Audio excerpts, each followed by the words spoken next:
এই টিউটোরিয়ালটি দেখে আপনি পাওয়ার পয়েন্টের স্লাইডের কোনো অবজেক্টকে বৃত্তাকার পথে অ্যানিমেট করাতে পারবেন। এখানে দেখতে পাচ্ছি সূর্যের চারিদিকে পৃথিবী পরিভ্রমণের অনুরূপ একটি অ্যানিমেশন। আসুন আমরা দেখি কিভাবে এই কাজটি করা যায়। প্রথমে একটি ব্ল্যাঙ্ক স্লাইড নেই। এরপর আমরা হোম মেনুর শেপ থেকে সূর্য এবং পৃথিবীর জন্য দুটি আলাদা শেপ নেই। প্রয়োজন মতো এদের ফিল কালার পরিবর্তন করে দেই। এখন পৃথিবী শেপটিকে ক্লিক করি। এরপর অ্যানিমেশন মেনু থেকে অ্যাড অ্যানিমেশন ক্লিক করি।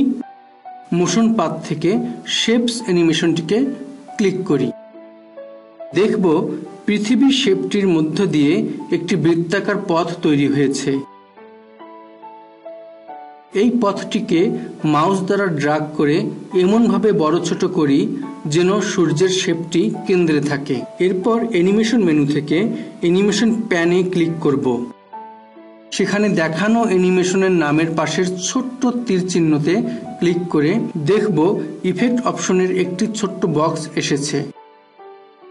এই বক্সের ইফেক্ট ট্যাব থেকে স্মুথ স্টার্টের মান 0 সেকেন্ড করব এবং স্মুথ এন্ডের মানও 0 সেকেন্ড করব। এরপর টাইমিং ট্যাবে ক্লিক করে তার অধীনে ডিউরেশন লেখাটির পাশের ড্রপ ডাউন বক্স থেকে 5 সেকেন্ড ভেরি স্লো সিলেক্ট করব। এর নিচে রিপিট লেখাটির পাশের ড্রপ ডাউন বক্স থেকে আনটিল নেক্সট ক্লিক সিলেক্ট করে দেব। এরপর ওকেতে ক্লিক করব।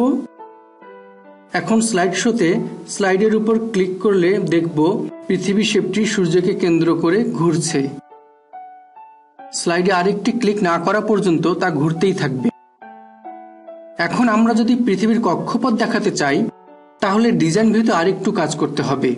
কিবোর্ডের এস্কেপ বাটন চেপে ডিজাইন ভিউতে যাই। এখন হোম মেনুর শেপ থেকে একটি বৃত্তাকার শেপ নেই। এই শেপের ফিল কালার নো ফিল করে দেই। এবার এই বৃত্তটিকে ড্র্যাগ করে প্রয়োজন মতো ছোট বড় করে পৃথিবীর অ্যানিমেশন পথটির উপর স্থাপন করি।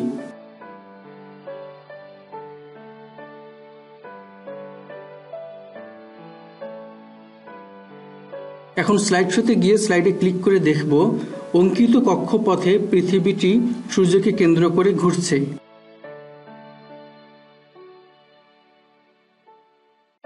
আসুন এই কাজটি আমরা অনুশীলন করি।